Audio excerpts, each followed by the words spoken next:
Kay ganda ng kalikasan mga minamahal. Kay gandang pagmasdan ang agos ng tubig sa ilog.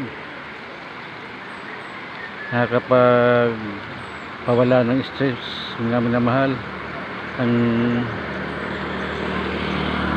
Ang pagmasdan ng mga agos ng tubig sa ilog.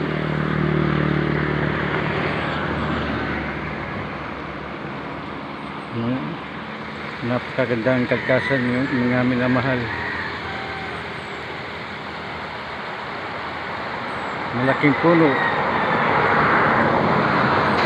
kabundukan, malaking puno, kabundukan, sariwang hangin.